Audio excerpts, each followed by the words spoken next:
নীলফামারী সদরের উত্তরা ইপিজেডে আইন শৃঙ্খলা বাহিনীর সাথে সংঘর্ষে এক শ্রমিক নিহত হয়েছেন। এ ঘটনায় ৫ জন গুলিবিদ্ধ সহ অন্তত ২০ জন আহত হয়েছেন। সকাল ৯টার দিকে এই ঘটনা ঘটে। এদিকে এই ঘটনা তদন্তে কমিটি গঠন করেছে জেলা প্রশাসন। নীলফামারীর উত্তরা ইপিজেডে এভারগ্রিন নামে একটি কোম্পানিতে ছাঁটাই বন্ধ সহ বিভিন্ন দাবিতে গত ৩ দিন ধরে আন্দোলন করছিলেন শ্রমিকরা। এরই মধ্যে সোমবার রাতে কোনো ঘোষণা ছাড়াই কোম্পানি বন্ধের নোটিশ দেয় কর্তৃপক্ষ। প্রতিবাদে মঙ্গলবার সকালে ইপিজেডের মূল ফটকে তালা ঝুলিয়ে বিক্ষোভ শুরু করেন শ্রমিকরা। এ সময় অন্যান্য কারখানার শ্রমিকদের ইপিজেডে ঢুকতে বাধা দেন তারা। তাদের সরিয়ে দিতে গেলে আইন শৃঙ্খলা বাহিনীর সদস্যদের সঙ্গে দফায় দফায় সংঘর্ষে জড়ান শ্রমিকরা। এতে নিহত হন ইকো প্লাস্টিক ফ্যাক্টরির শ্রমিক হাবিব ইসলাম, আর আহতদের উদ্ধার করে ভর্তি করা হয় নীলফামারী জেনারেল হাসপাতালে। কোম্পানি থেকে বন্ধ দিয়েছে, তারপর শ্রমিক সবাই আসছে, আসার পর গেট বন্ধ করে দিয়েছে। বন্ধ করার পর আন্দোলন করতেছে, অনেকগুলা কোম্পানির লোক চলে গেছে, অনেকগুলা আন্দোলন করতেছে। দাবিগুলা যাতে মেনে নেওয়া হয় এবং এই জিএমকে এবং কি এই ব্যবসার কাউন্সিলর এবং জিএমকে পদত্যাগ করতে হবে।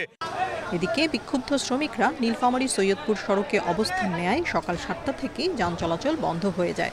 এ সময় সড়কের দুই দিকে দেখা দেয় তীব্র যানজট। পরে প্রশাসনের আশ্বাসে দুপুর ২:৩০টার দিকে সড়ক থেকে সরে যান শ্রমিকরা।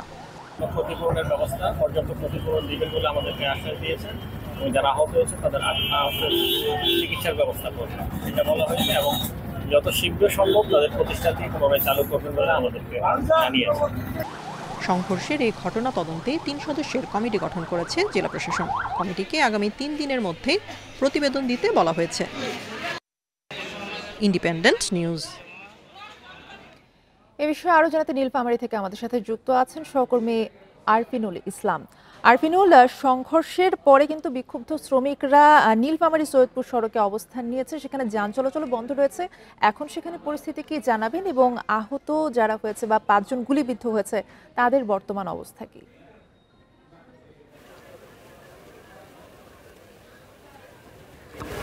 জি, আপনি যেমনটা বলছিলেন, নীলফামারীর উত্তরা ইপিজেডের এভারগ্রিন নামে একটা কারখানায় শ্রমিক ছাঁটাইকে কেন্দ্র করে শ্রমিকদের মধ্যে অসন্তোষ দেখা দেয়। আর এরই ধারাবাহিকতায় গেল 2 দিন ধরে শ্রমিকরা আন্দোলন করে আসছিল, কিন্তু তারপরেও কর্তৃপক্ষ বিষয়টিকে আমলে না নেওয়ায় আজ সকালবেলা শ্রমিকরা ইপিজেডের প্রধান ফটকে অবস্থান গ্রহণ করে। এতে ইপিজেডের গেট বন্ধ হওয়ার কারণে অন্যান্য যে কারখানার শ্রমিকরা আছে তারা কারখানায় প্রবেশ করতে পারছিল না। আর এ নিয়ে এই পরিস্থিতি স্বাভাবিক করার জন্য আইন শৃঙ্খলা পরিস্থিতির সদস্যরা যখন তাদের সাথে কথা বলতে আসে, এখানে উভয় পক্ষের মধ্যে সংঘর্ষে জড়ায়। সংঘর্ষের এক পর্যায়ে একজন শ্রমিক গুলিবিদ্ধ হয়ে মারা যায়। পরবর্তীতে আরও কয়েকজন গুলিবিদ্ধ হয় এবং আহত হয়ে হাসপাতালে চিকিৎসাধীন রয়েছে। এখানকার সার্বিক পরিস্থিতি সম্পর্কে যদি আমি আপনাদেরকে জানাই, বর্তমানে এই যে গুলিবিদ্ধ হওয়ার ঘটনাটিকে কেন্দ্র করে শ্রমিকরা নীলফামারী সৈয়দপুর মহাসড়কে এসে অবস্থান নেয়। দীর্ঘ 7 ঘন্টারও বেশি সময় ধরে এই মহাসড়কটিতে যান চলাচল বন্ধ থাকে। পরবর্তীতে জেলা প্রশাসনের শীর্ষ কর্মকর্তারা এসে শ্রমিকদের সাথে কথা বলে এবং তাদের সব দাবি দাবা মেনে নেওয়া হবে, ক্ষতিগ্রস্তদের ক্ষতিপূরণ দেওয়া হবে এমন আশ্বাস দিলে শ্রমিকরা এই রাস্তা থেকে সরে গিয়ে যান চলাচল স্বাভাবিক হয়েছিল দুপুর 2:30টার দিকে। কিন্তু এখন বেলা 4টার দিকে আমরা আবারও দেখতে পাচ্ছি রাস্তায় এসে অবস্থান নিয়েছে। আমরা যখন তাদেরকে জানতে চাইছিলাম যে কি কারণে আপনারা আবারও রাস্তায় এসেছেন, তারা আমাদেরকে জানিয়েছে যে কয়েকজন গুলিবিদ্ধ হয়েছিল তাদের মধ্যে কিছু শ্রমিকরা নিজেরাই জেলা সদর গিয়েছিল এবং 2 জন শ্রমিককে এই ইপিজেডের ভিতরে যে বেবজা হাসপাতাল রয়েছে সেখানে চিকিৎসার জন্য আইন শৃঙ্খলা পরিস্থিতির সদস্যরা নিয়ে গিয়েছিল। পরবর্তীতে তারা যখন এই 2 জন শ্রমিকের তথ্য জানতে চেয়েছিল তাদেরকে ইপিজেডে প্রবেশ করতে দেওয়া হয়নি। তারই ক্ষোভে তারা আবারও সড়কে নেমে আসে এবং এই মুহূর্তে আমরা দেখছি যে চলাচল বন্ধ হয়ে একেবারে তীব্র যানজটের সৃষ্টি হয়েছে।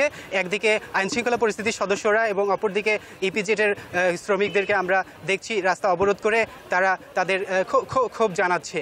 তো বর্তমানে আমরা প্রশাসনের সাথে কথা বলার চেষ্টা করেছি। তারা আমাদেরকে যেমনটা জানিয়েছেন যে আমরা সমস্যা সমাধানে চেষ্টা করছি, খুব দ্রুত এই সংকট কেটে যাবে বলে আমাদেরকে ঊর্ধ্বতন কর্তৃপক্ষের পক্ষ থেকে জানানো হয়েছে। তো এই ছিল আমার কাছে নীলফামারী উত্তরা ইপিজেডের সর্বশেষ অবস্থা। জি, ধন্যবাদ আপনাকে। আরফিনুল ইসলাম জানাচ্ছিলেন নীলফামারী থেকে।